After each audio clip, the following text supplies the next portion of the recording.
Hello, everyone, and welcome back to another Movie Nights movie review. I am happy to report that I'm not alone today. I have the amazing, as always, Nicholas Irick here with me. Nick, how you doing, buddy? Good. How about you? Good, good. It had to be It's both of us for this one.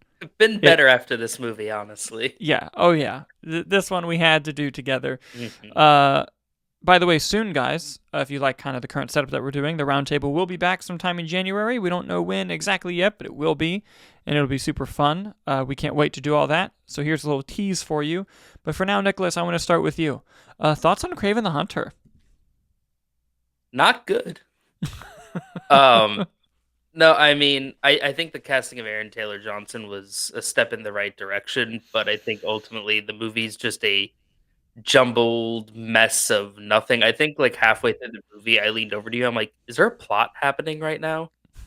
Because it just sort of felt like we were just watching scenes, just awful on the nose dialogue. The action was fine, I guess, but they cut around quite a bit.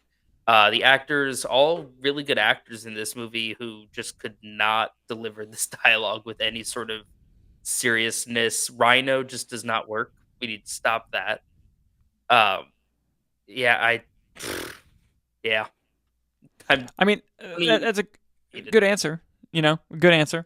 Um, yeah, this movie is not good. I'll see you. I'll see you on there. You know, I'll start with positives just because there's so few of them, and I hate. I'm not gonna go through and just like shit on a movie for no reason. Like Mhm. part of the reason why I kind of feel extra comfortable kind of being hard on the movie is because it's a big studio temple movie and they should know better. From the studio Um, that brought you Madam Web. yes, exactly, Yeah. and Morbius and the whole bunch.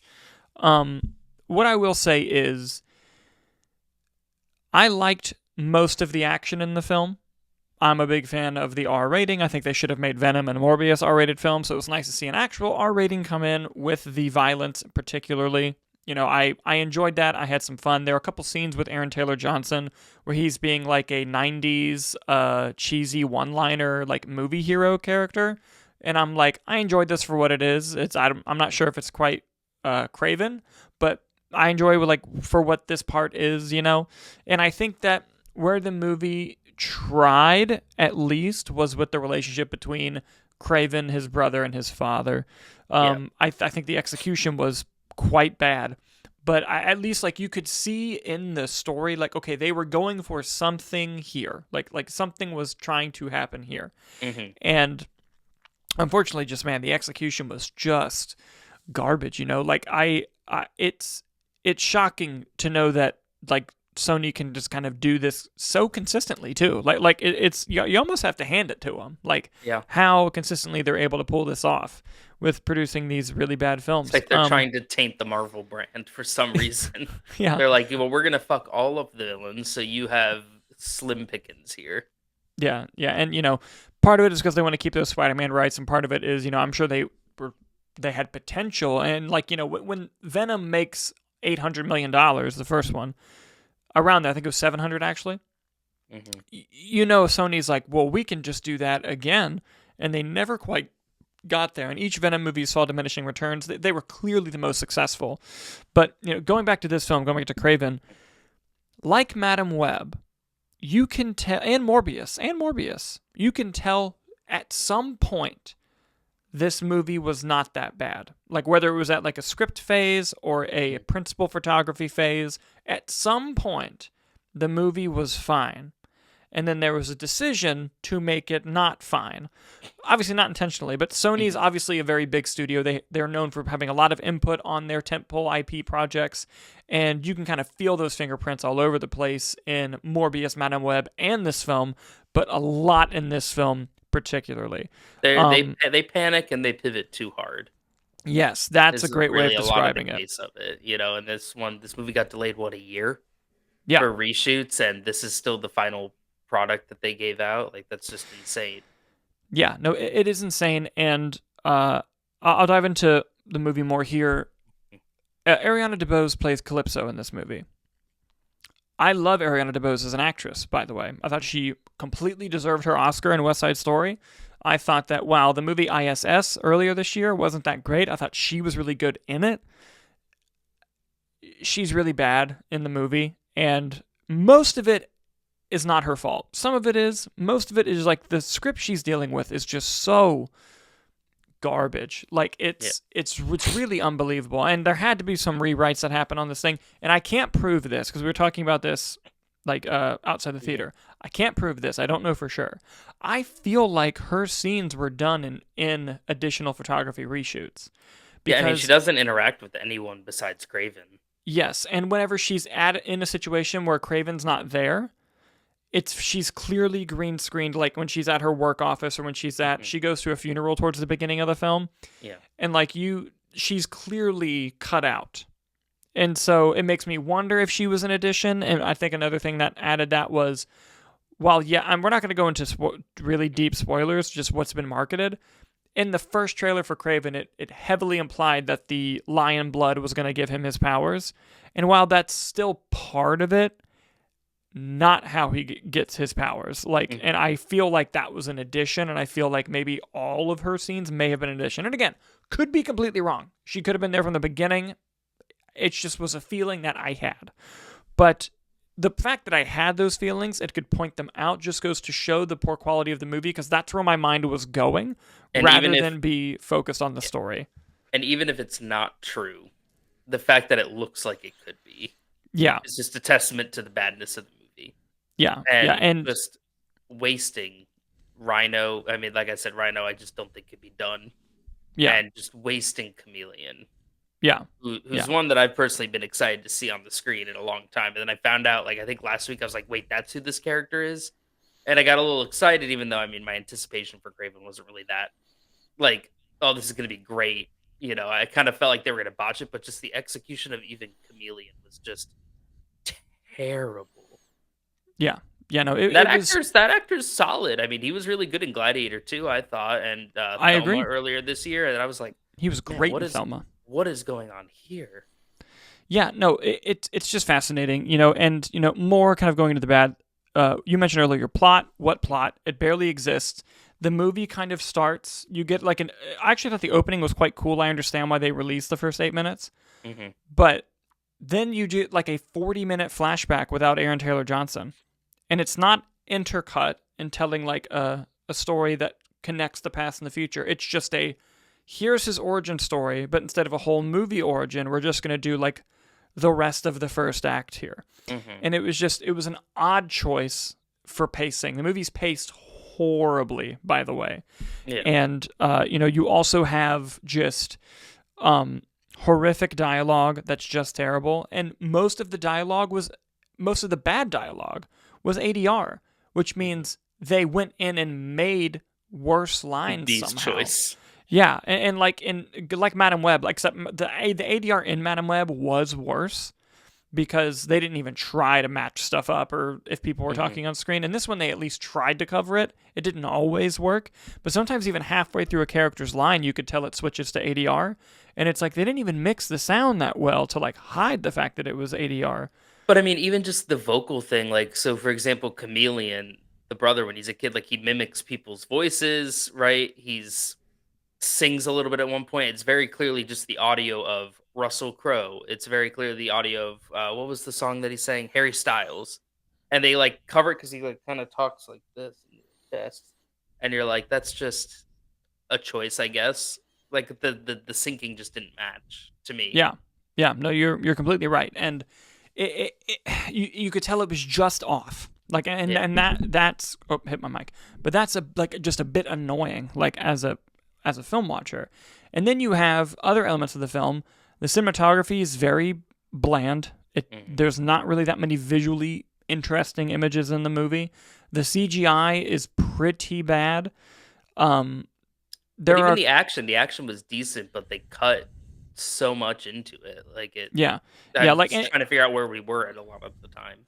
Yeah. And like, not to the point where like they're hiding violence or hiding poor choreography, because most of it was good. It was just edited oddly. And like, and again, which is why I feel like, and the same with Morbius, same with Madam Web, at some point there was a good movie here, and it just got lost in the shuffle for variety. I am so looking forward to the documentary that somebody makes about these movies. Like yes, I can't wait. But, you know, 90, I'd say an overwhelming majority of this movie is unsatisfying. Like, literally, a couple action scenes and Aaron Taylor Johnson trying is kind of the only thing it had going for it. It's not Everyone a very good has film. a different accent scene by scene in this movie as well. That is true. That is true, which I think is a testament probably to reshoots. Yeah. You know, maybe they were trying to go for something and just forgot what they were fucking doing. Like, I don't know. But, it's just... It's a shame, too, because I feel like you could have had potential with these spin-off movies, and it didn't live up to any sort of expectation that they even had for themselves. But here's what was funny. All of these movies have the shoe-end spider reference. Mm-hmm. It's so arbitrary at this point. Like, because it just, even if this isn't true, it just feels like a boardroom of one of the executives going, but how do we fit in spiders? And it's just like, God, here's what I will give the spider scene in this is at least they tried to add some other context to hide it. Yeah. Like in the movie, I see what they were going for to reveal like a fear of him, but the fear wasn't spiders. It was something else entirely. Yeah. And I at least give them the credit for attempting that as opposed to just, it could have been spiders and we would have been, there were spider people in the Amazon. They were researching spiders in the Amazon with my mother right before she died. I haven't seen her since. The Sony universe, I don't know. Great failure. Yeah, great failure. And, I know that there were reports going around that it's dead. If you read the whole article, it basically just says there's nothing in production right now, and they're not going to put anything into production. Where's El Muerto? What happened to him? Yes, what happened to El Muerto?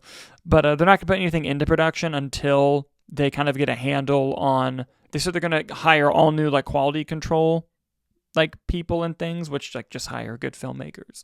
But good filmmakers and don't mess with them. That's what I should say, because I think some of the people involved in these films are great filmmakers. It's sad to see what happened to them, but they're going to focus on Spider-Man 4 and Beyond the Spider-Verse and Spider-Man Noir, and then not worry about these. Thank goodness, because it just wasn't working, and I don't know if this leads to them with a new deal where Marvel ends up helping them more on the other spin-off movies, even if they're not part of the the universe, or if it just leads to they want to do just more quality control type thing. Either way, this will be an interesting little side note in the history of the comic book movie dominance. It'll be oh, remember these little movies? 3 of them this year. I know. Half of their universe's movies came out this year. I know, and that doesn't help them too, considering that none of them were very good. Even Venom 3, which was the clear winner of the 3, was really dissatisfying. So it's I think I'd have to think on it more, but I think right off the cuff, I'd go Venom 2, Venom 3, Morbius, Kraven, Madam Web. That's my exact ranking as well. I think that's where I'd end up, yeah. Exact ranking. And, that's something that you could do a whole video on. But off the cuff, I think that's exactly where I'm at. It's exactly where I'm at. Yeah. Morbius not being last is insane. When I watched Morbius in theaters, I saw it in theaters. I saw it on a cruise ship. Yes. When I watched Morbius, I told myself, man, at least Sony knows, they can't do that again. And they didn't. I thought that was going to be, the low point. Yeah. And just, man, it's crazy. It's crazy. Because Morbius was, fine. It just wasn't good, but it wasn't, it just wasn't anything. Yeah. Comparatively now. Yeah. Yeah, you can see what bad is, and you can see what decent is. Yeah, and again, just them making all of them anti-heroes while taking away their core of what their character is. Making this movie rated R was lesson learned from Morbius, but it doesn't help the fact that Morbius was still not drinking blood really, and there was just no creative swings with any of these. Morbius could have been a period piece. Why not? You know. Yeah. We could have had a lizard movie that was a body horror type thing. And also, Sorry, go ahead. Oh no, that was it. You just there's ways in to do these things in an interesting manner.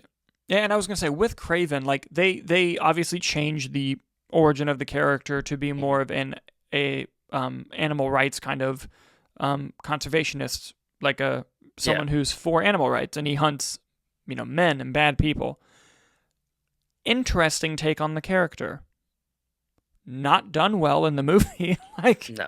So not done well. Like, you could have had that take, because it just wasn't well done. It wasn't well done. So, guys, have you seen Kraven the Hunter? What did you think about it? Please let us know in the comments down below. I'm sorry if you did watch it. And, give us your ranking of the Sony Spider-Man universe movies. We'd like to see them and kind of see what you guys think. And with that, thank you guys so much for watching, and we'll see you on the next review.